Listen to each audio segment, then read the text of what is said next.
You're welcome back to the Pulse on the Joy News channel on Multi TV. Now, this week we brought to you a documentary titled Herbs from God, an in-depth look at the marijuana debate, the big question: legalize or keep criminalized? As you can't expect, it has already sparked a lot of discussions and debates already. And if you missed it, let's just refresh your memory quickly on the documentary, and then we will begin the discussions in the studio.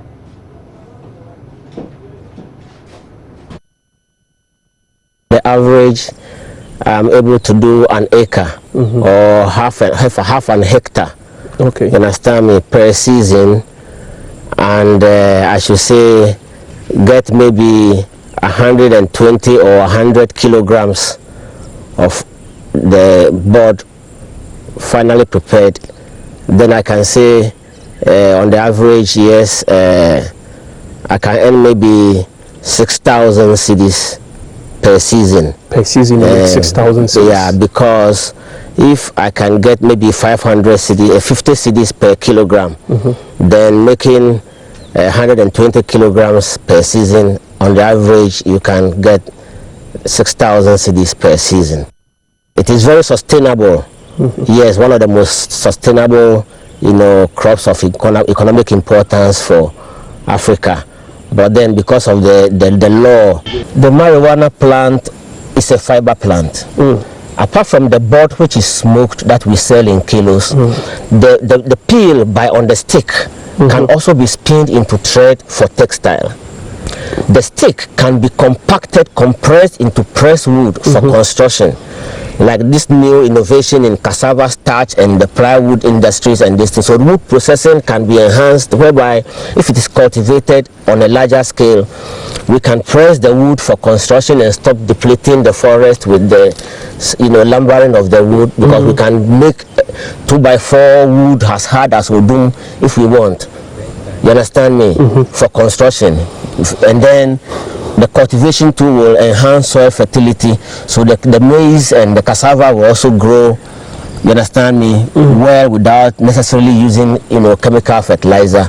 In effect, you are saying we are losing out. We are losing. Where there is marijuana, there is excitement, there's kind of joy, because it cushions the farmer, just as it may give some excitement to the smoker. You understand me? And then its medicinal aspects is being more elaborated that the scientists can best talk about it. That's just an excerpt of that documentary put together by my colleague Latif Idris. It's called Herbs from God. But big question, the issue of the marijuana debate. Should we begin thinking about legalizing it, or we should still keep it illegal and rather regulate it better in the country? Well, joining us in the studio today is Nana Opon-Dinchene.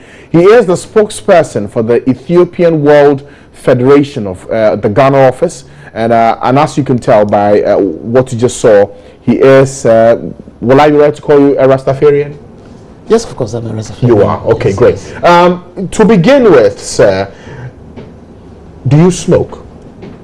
Yes, I do. You do? Yes. Marijuana? I do. But I don't drink no alcohol, any kind of... You don't drink alcohol, but you smoke? Yes, I do. And if you smoke, what's it like? I mean, on a daily basis, how much of it do you consume? Not how much, actually. You see, when you know the value of what you take in, you see, it's not just the quantity which matters. Because actually, when you take the quantity, actually, even if you drink water more, you get drunk. So you must know what you need. It's not the quantity which matters. Okay, so the big question here with this, why do you even take it? Good. You see, first of all, you have to know that there's a herb, right? And every herb has its properties. What it gives you. Like, you take pepper, when you cold and you cook food, you add more pepper because you want, So nature gives whatever is needed from the herbs. So actually, number one, the herb is a stimulant. It's appetizer, and apart from that, it cures a lot of illnesses, as you know. Which illnesses? I don't know of any illness that the doctors talk about cancer. It's a curative measures for cancer, all right, and glaucoma, and other, Yeah. Is that why you take it? Not really. What's your reason for taking because it? if you're not sick, you don't need a physician. Okay. All right. But for instance, if you wake up in the morning, you need a tea or you need coffee because you need some stimulant. You need to wake up your, So these are part of the things. Could you just speak up a bit so we can hear you? If you could just speak up a bit, I'll be grateful. Okay. Okay. So what, you wake up in the morning, what, do you only smoke it or you use it for tea and other things? We use for tea, we use for creams, a whole lot of. Okay. Yes. Let's talk about the one you consume. I'm not talking about the creams and other things. Yes. The ones you consume. Yes. How do you do it? You can make a cup of tea. A cup of tea. Yes. So you pour it in water, you boil it, Yes. and then you drink it. Right. When you drink it, how does it make you feel? Like I said, it's a stimulant, it's an appetizer. I can give you a story. There was a day, right, a friend of mine came around and he had a daughter who was sick, and he goes to the hospital and takes some drugs, he's not getting better. And what was really the problem was that he could not eat. And man, if you're sick and you can't eat, you cannot kill yourself, okay?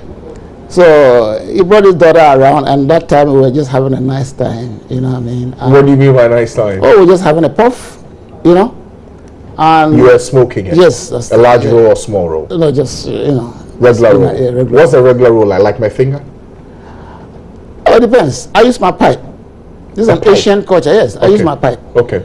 So Like it came up- like the shisha kind? no, not the chalice. Okay. But I have a normal pipe when I'm around and maybe I want to feel normal. I use it. Okay. Okay. So he came around with a daughter, and he could not eat, and he was worried. He sat with me and we're talking about whilst I was just having my little thing. A little while, you saw the child yawning, and he had to eat. He said What, because by just inhaling what you're smoking? yes, How did you know that that was the reason for which he the has not child been was able fine? to eat for so long, and when he had little inhale, he was yawning, and when he went home, he ate so good. That's not scientifically proven. I mean, you can't just directly relate it to it. How do you relate it? Why isn't it scientific? When somebody is hungry for so long and he came around, just a little inhale, and he was able to yawn and was feeling hungry. Why is it not scientific? Okay. It's proof right. Now, when the description is given for marijuana getting people high, when you're high, how does it feel? I've always been asking that question. How does it make you feel?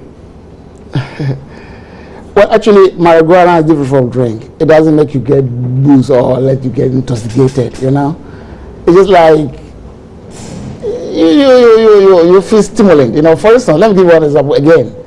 When you see boxers fight, or you see people on the tracks, athletes, and you take marijuana, they say you go faster than others. They disqualify you. Why? But if you take cigarette, you get weaker. It means this gives you extra power. So that's one of the purpose of it. So when you smoke, you get extra power. Oh yeah. To do what? Energy, you know what I mean? What do you do with the energy? What do you want to do with energy, man? Why do you have to be weak? You need energy to do something, to work, to read, to do all kind of things you want to do. Because I've heard so many stories about people smoking, they start hallucinating, certain apparitions come before your eyes. Is that what happens? No, not at all. No. Are you saying that because it doesn't happen to you, or you have not heard other people say it as well? Oh, actually, let me give one instance again. There's a book called The Forbidden Game. It's a book about the prohibitions, right? The time, like alcohol and most things were prohibited. Not only marijuana, cigarettes, and other things like opium and other things were prohibited.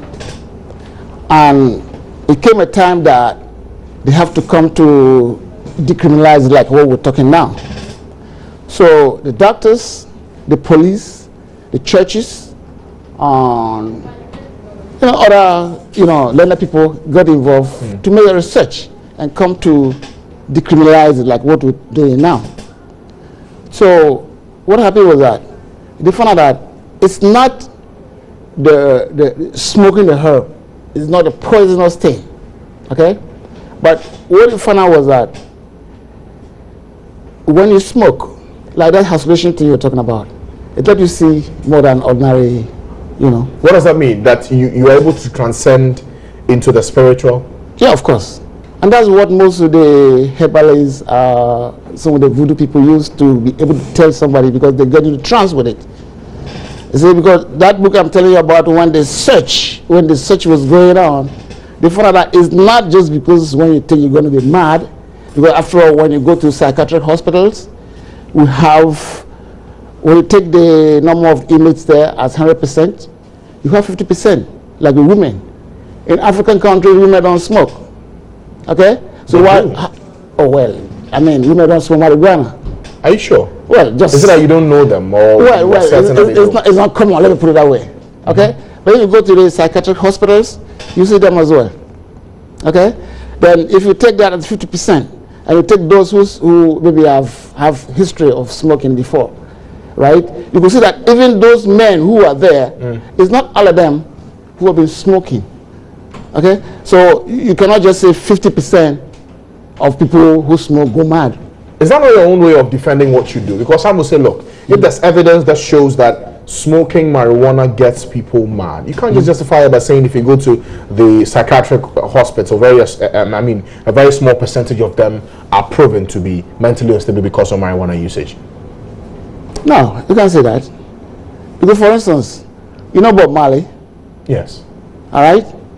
He writes the best song. Can a madman write that kind of song? Can a madman play music?